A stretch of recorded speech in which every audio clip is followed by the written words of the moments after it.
زمونږ تیر درس په پاراګراف ګروپ کې بولټس وو. د بولټ څخه وروسته بله موضوع موږ سره په پاراګراف ګروپ کې هغه موږ سره نمبرینګ ده. نمبرینګ په وسه موږ کولی شو چې د هر پاراګراف مخ ته نمبر یې راوړو. بولټ موږ سره د هر پاراګراف مخ ته سیمبولونه او نښې راوستلې، خو نمبرینګ بیا دې لارې کولی شو چې موږ د هر پاراګراف مخ ته شمېرې راوړو، ABC راوړو، 1 2 3 راوړو، BT راوړو، دا شیان راوړو. تاسو وګورئ فرض کې یو ټاپک ما ولیکه لنګویج په هکله باندې او مساوي RND خاص شروع یو 3 پاراګراف لیکل انټر مې کړ. که تاسو غواړئ د پاراګرافونو مخې ته شمیرې راشي نو راشي په کلیک وکړئ څه رقم شمیره در راشي. تاسو کولی شئ واخلئ فرض کا 1 2 3 ولیکه راته 1 ډاټ 1 ډاټ کنه د ساته ولیکه 1 2 3 کې قوس مخته ونیسه ما ته لاتینی غټ توري ولیکه ABC غټ توري ولیکه ABC واړه توري ولیکه ABC واړه توري کې خو مطلب مخته نقطه نقطه کېږده لاتینی کوچنی تور ولیکه. پوه نه شوئ؟ هر پاراګراف تاسو لیکئ نو فرض که دا پاراګرافونه 3 ما لیکلي نو د هر پاراګراف مخته د قوسونو لام ورکوئ، د قوسونو لامې پکې ورکوئ.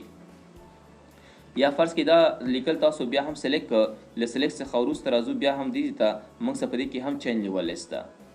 که تاسو داسې کړئ لکه تیر کلاس کې هم موږ داسې ویلئ، زه لیکم فرض کړه چې ډیفاین یا لیکم چې ایکسپلین فالوینګس، لاندې شیان ایکسپلین کوي. اولنی ورته لیکم چې مایکروسافټ پروګرام ایکسپلین کړئ، مایکروسافټ پروګرام ایکسپلین کړئ. بل ته چې ما تاسو کوي فونټ کلر ایکسپلین کړئ او څخه کې بل دا وایي چې موږ ته ټیکس افیکټ دا ایکسپلین کوي.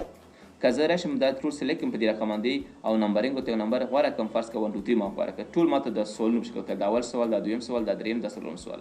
او حال دا چې دغه درې دانې موږ سره جزونه دي، برخې دي. نو څه وکړئ دا درې جزونه انتخاب کړئ او بیا به هم راشي تاسو دې ته او په دې کې تاسو چین لیول لیست واخلئ. چین لیول لیست چې کله وخت تاسو چې وایي ABC غواړئ، لاتیني توري غواړئ، ABC 1 2 3 بیا غواړئ چې غواړئ. زه ماته ABC توري راکړه نو تاسو وګورئ اول سوال A جز B جز C جز. له دې موضوع څخه وروسته بیا هم چین لیول لیست راځو بل موږ ته چې ډیفاین نیو نمبر فارمیټ.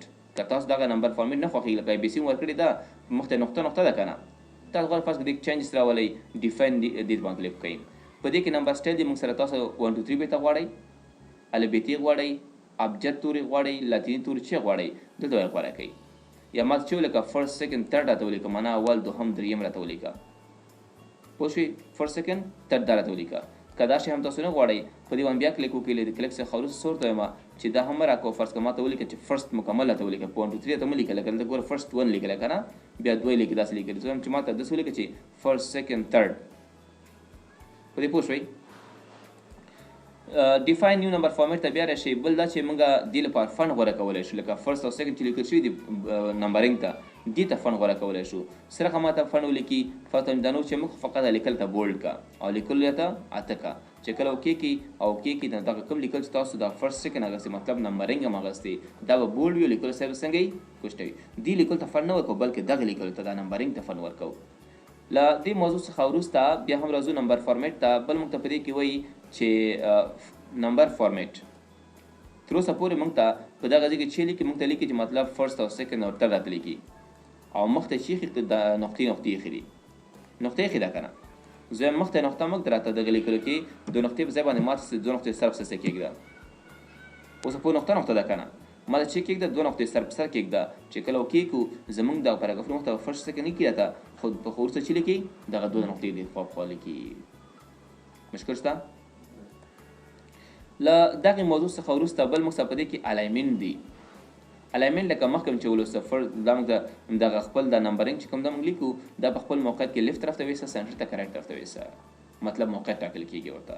او دې څخه اوس دا موقع کې دا موضوع خلاص شوه او موږ سره اخرنیت چې په دې کې دغه سیټ نمبرینګ والیو ده. موږ سره سیټ نمبرینګ والیو دا وایي چې زموږ دغه شمېرې چې اوس فرض کړه انټر کومه انټر خو ته ماته لیکي چې فورت لیکي، چېرته لیکي فورت لیکي. په دې کې فرض کړه ما بولټ ولیکه داسې بولټس مو ولیکه بیا ولیکم ففت درته لیکي مطلب پنځم درته لیکي نو پنځم درته فرض لیکم چې رایټ لیکم نو چې لیکم تاسو ګوتو ما د جریان لري. یا فرض کړه دغه پاراګرافونه لاندې که زه کلیک کوم نو ما څلورم پاراګراف شروع کېږي، پنځم پاراګراف، شپږم پاراګراف، پاراګراف، اتم پاراګراف. زه وایم دا کوم پاراګراف چې ما اخرنی شروع واغسته 11 لیکي راته که نه دا د بیا سر نشي مثال. نو دې کار د کولو لپاره څه کوو په دې باندې کلیک کوو نمبرینګ ته رسو. سټارټ نیو لیست زما نوی لیست شروع کېږي څونه شروع شي نوی لیست دا ده که دا 11 لیکل شوي څونه د شروع شي. زه وایم بېرته دا راته 1 نه شروع کړه چې کله اوکې کوي نو دې ځای نه 1 نه شروع شي بیا چې کله لیکل کوئ 1 2 3 4 5.